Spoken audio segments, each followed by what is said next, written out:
All last week, the White House was leaking like a sieve, telling the world that Barack Obama was about to launch a missile attack on Syria. The leaks were very precise. Tomahawk cruise missiles, some high-altitude bombers, 50 or so targets in Syria, including command and control centers, and airfields, lasting 2 to 3 days. And they'd start by the end of the week.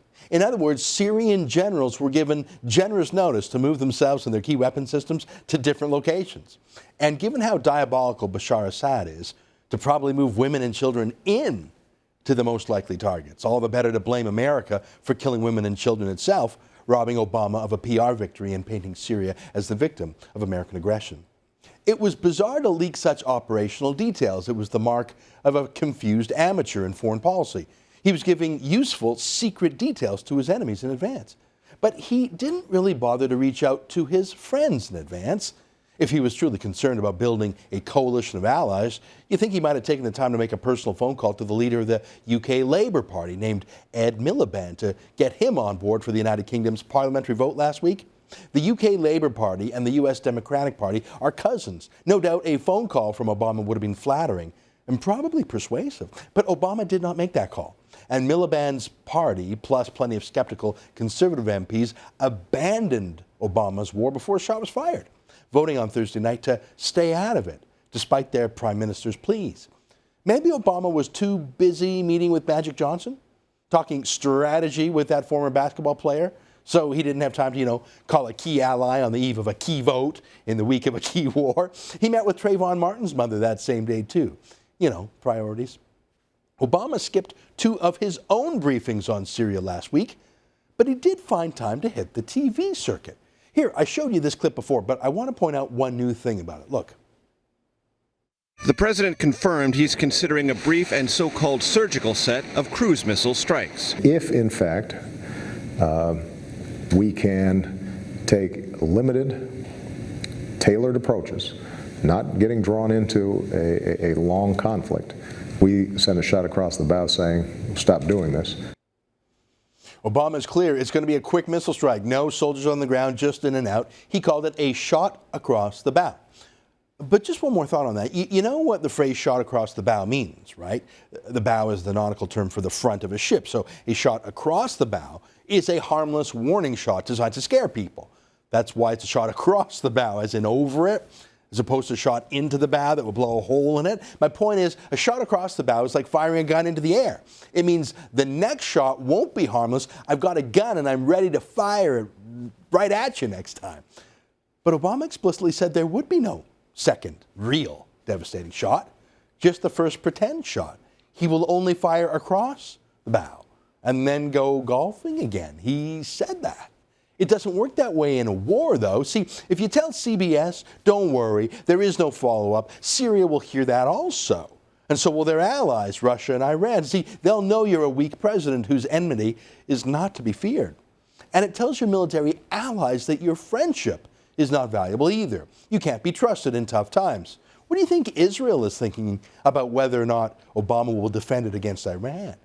What do you think Afghanistan is thinking? Iraq is thinking about America's ability to follow through on its promises to keep them secure. This was all becoming very evident by the end of last week. The UK bailed out. France said it wanted more time to study things. Canada ruled out military involvement. And opinion polls, the one thing Obama knows, showed that only 9% of Americans supported the war and about 80% of Americans wanted Obama to get congressional approval first, something that even George W. Bush did before attacking Iraq. So an incredible thing happened. After Obama and his Secretary of State John Kerry had beat the war drums loudly and urgently all week, Obama suddenly panicked. Without notice to his spin doctors who were out there, who were furiously explaining that the missile strikes had to start immediately, on Saturday Obama just announced that he had a change of heart. He was going to put the matter to a congressional vote after all, as you heard in the beginning of the show, but not right away. He'd wait a week until Congress resumed on its own schedule. No need to ask congressmen to rush back to Washington. There were important barbecues for them to attend back home, I guess. And just to underline how totally in control he was, he and Vice President Biden went for a round of golf after that announcement. Seriously. What was that round of golf supposed to show, by the way? That they totally had things in control so well that they could spend 4 hours goofing off, that the war was a trivial matter, so it wouldn't interfere with their recreation, that Obama was washing his hands of the whole mess?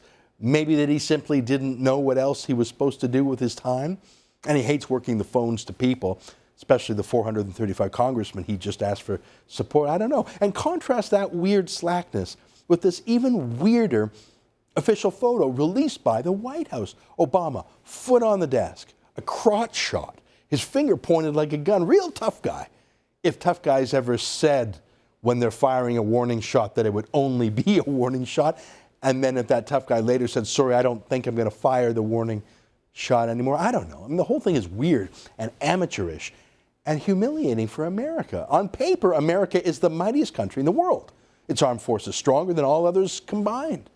But in practice, it is weak, confused, unfocused, uncommitted, easily turned by a whimsical president who ignores advice and has no internal strategic compass of his own. So Obama decided to punt, to push the issue onto the Republican-dominated Congress. He was pretty pleased with himself. He screwed up as commander-in-chief, but now he could slough off his duties onto the legislative branch, Congress, put them in the same pickle, eh? Brilliant. He might be in trouble, but now they're all in trouble with him, too. That's exactly how David Axelrod rejoiced. He said Congress is like a dog that finally caught the bus and doesn't know what to do with it. Awesome! That made a lot of sense in the Democratic Party's Chicago offices, but not so much sense in Damascus or Moscow or Jerusalem, I think. There are some times when it actually is about the whole country's interests, not just embarrassing some congressman or another. But the thing about a delay is a delay allows people to ask questions like, what exactly are we trying to accomplish over there? Other than sending a message, what will change? How will we know if the mission succeeded? What are the possible reactions from the other side, not just from Syria, but its ally, Iran, and its allies, terrorist groups like Hezbollah? And what if we're too successful? Will al-Qaeda, the backbone of the Syrian rebels, take over from Bashar Assad?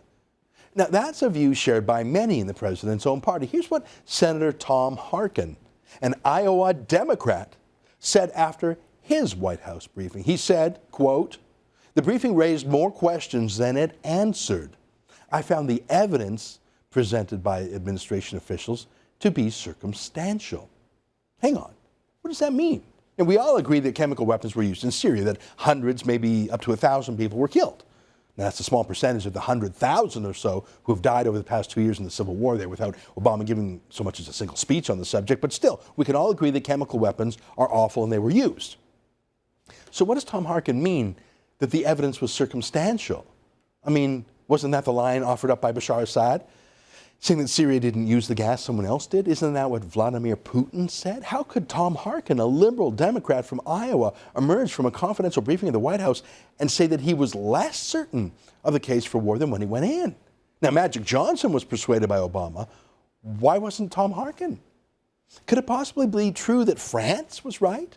It really does need more time to study things, that the UN needs more time, as they said they did? Could it possibly that there were more facts here and that perhaps Obama's unusual rush to war was to move more quickly than the facts could? Was this some sort of repeat of the Obama administration's last foreign policy meltdown, when the U.S. consulate in Benghazi, Libya, was torched and the ambassador murdered? And for weeks, the administration lied about it, claiming it was a spontaneous protest about some YouTube video, when they actually knew it was an al-Qaeda attack all along. Remember this? I also want to take a moment to address the video circulating on the internet that has led to these protests. It is in response to a video. It began spontaneously in Benghazi, sparked by this hateful video. It was a crude and disgusting video, sparked outrage throughout the Muslim world. There's no video that justifies an attack on an embassy. Could it possibly be that the case for war wasn't as open and shut as Obama said it was, just like they were lying about Benghazi? Is it possible that John Kerry, the Secretary of State, would lie about war crimes? Well, here are glamorous photos of Kerry and his wife enjoying a fine dinner with Bashar Assad and his wife. This isn't just a hostile meeting. It's not just a business meeting. This is a friends and family meeting. Kerry has met with Assad again and again for years. They are friends. Would Kerry be friends with a monster? Well, maybe. Maybe that was his job, but he seems to enjoy his job a lot, doesn't he? Should we just trust Obama and Kerry and ignore Putin and Assad as liars and ignore Harkin as some yokel from Iowa and just rush to war? Well, I'm not so sure. I mean, when it comes to telling tall tales about war crimes, nobody holds a candle to John Kerry. Here's a 1-minute TV ad that ran against him when he ran for president in 2004. It was devastating, and you'll see why. Look. They had personally raped, cut off ears, cut off heads. The accusations that John Kerry made against the veterans who served in Vietnam was just devastating. Randomly shot at civilians. And it hurt me more than any physical wounds I had. Cut off limbs, blown up bodies. That was part of the torture, was to sign a statement that you had committed war crimes. Razed villages in fashion reminiscent of Genghis Khan. John Kerry gave the enemy for free what I and many of my comrades in North Vietnam in the prison camps took torture to avoid saying. It demoralized us. Crimes committed on a day-to-day basis. He betrayed us in the past. How could we be loyal to him now? Ravaged the countryside of South Vietnam. He dishonored his country and, more importantly, the people he served with. He just sold them out. John Kerry lied. He told Congress he was on secret illegal missions that never happened. He lied about his own war injuries. He was a propagandist, accusing his own country, his own fellow soldiers, of war crimes he did not commit. If he could do that to his own country, of course he could do that to his dinner party pal, Bashar Assad.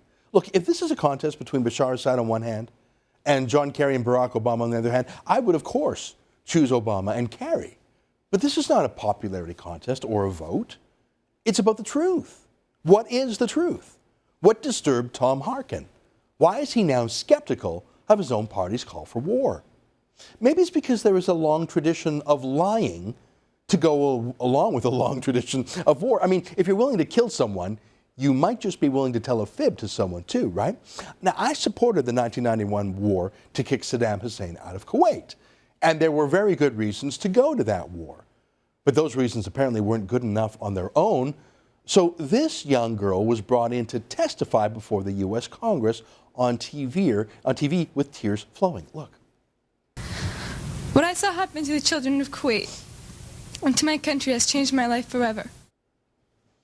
Remember her? Naira was her name. They said they had to keep her last name a secret to stop her from reprisals. A beautiful Kuwaiti girl, impeccable English, crying a little but not too much, telling the story of how brutal Saddam Hussein's soldiers were, taking little babies out of incubators.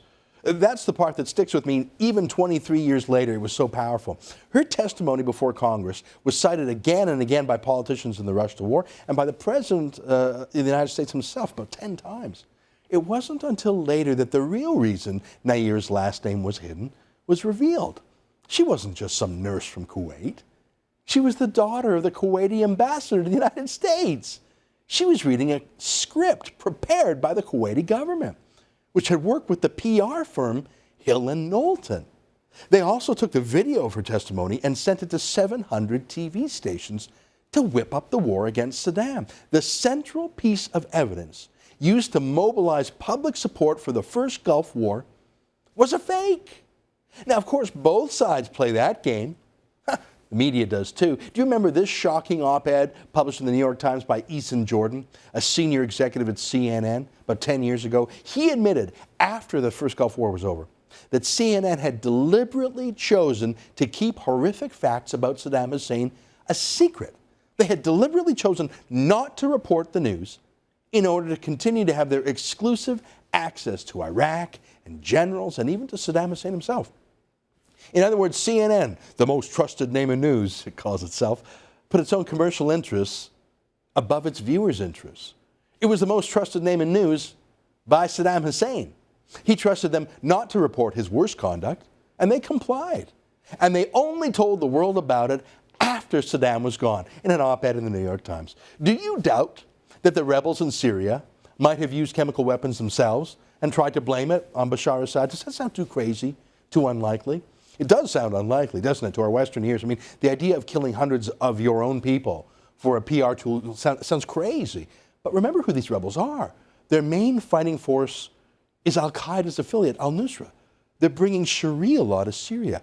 Are they capable of, what's Obama's word for the use of chemical weapons? Violating international norms of decency. That's why Obama says he wants to go to war, to stop violating norms of decency. Do you think the rebels ever violate norms of decency?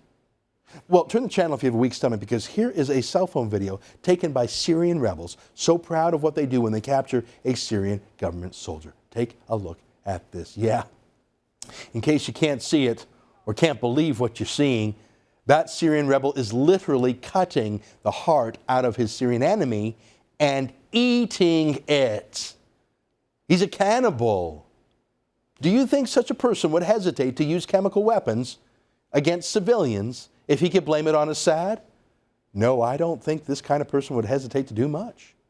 Now, I'm not proposing that theory. I haven't had the same briefing Tom Harkin has, but it is a fact that as recently as June, Syrian rebels were captured with the deadly nerve gas sarin, it's called. Now, Obama says he doesn't want bad people getting weapons of mass destruction, but both sides in Syria already have those weapons. How does he really know which side used them? Is that what Tom Harkin was wondering about? Should we believe Obama like he wanted us to about that YouTube video in Benghazi? Or like that Kuwaiti ambassador's daughter? Or like CNN's self-censoring? Or how about yet another war that the West has gone into to save Muslims from another group of Muslims or other people? I hate to say it, but that's pretty much all our Western militaries have been doing since the fall of the Berlin Wall. We are drawn into Muslim wars. The first Gulf War went to save Kuwait. The second Gulf War to save Iraq. We were in Libya, in Somalia, in Egypt, in Afghanistan, in Iraq, in Yemen, probably Iran soon enough. It's pretty much all NATO countries do is go and fight Muslim wars. And I think they've pretty much gamed out how to do it. Appeal to the West's conscience. Let me tell you a story. About 20 years ago, a single mortar shell was shot into Sarajevo's marketplace, killing 68 people and wounding 100 more. Almost a weapon of mass destruction. It was shocking to the world, and immediately the Muslim-led government blamed the Christian Serbs they were fighting. The world ran with that claim. It helped crystallize in the Clinton administration and the liberal Western media that the Muslims were the victims and the Christian Serbs were the villains. Again, like today's Syria, there were no saints there, plenty of war crimes on both sides. But what I'm talking about now is a manufactured ploy to bring the West's military power in to aid the Muslim side of the fight. A single shell perfectly hitting the marketplace, which is surrounded by high buildings, making such a pinpoint strike unlikely unless it was planned. TV crews on the scene, filming the blast literally within moments. Raw footage being beamed around the world directly to international networks like the BBC in London with a speed and unsolicitedness that startled those news producers. General Michael Rose, the UK general who headed up the UN force at Sarajevo, said at the time that he could not determine who had fired the shot. But whoever did fire it, boy, did the trick. NATO intervened and on the side of the Muslims. I'm not a conspiracy theorist. I have no special knowledge about any of these things. Usually in life, the simplest explanation is the right one. We call that Occam's razor, and it usually works. But part of war is deception, something Obama doesn't seem to know about, given how many details of his own battle plans he gave away to the enemy on TV. But the other side sure knows about deception, from the daughter of the Kuwaiti ambassador to Al-Qaeda itself, whose 19 hijackers on 9/11 claimed to be just honest travelers, just taking pilot lessons like anyone else would do. No, I don't know who used chemical weapons in Syria. I don't think Tom Harkin does either, but I think he's very curious. And you know what? I don't think Barack Obama or John Kerry know who used those chemical weapons either. I think, like David Axelrod, they just want to score some political points, look tough for voters back home. How America's interests around the world are affected? Well, that really doesn't seem to be a keen interest of Barack Obama's. Now, does it?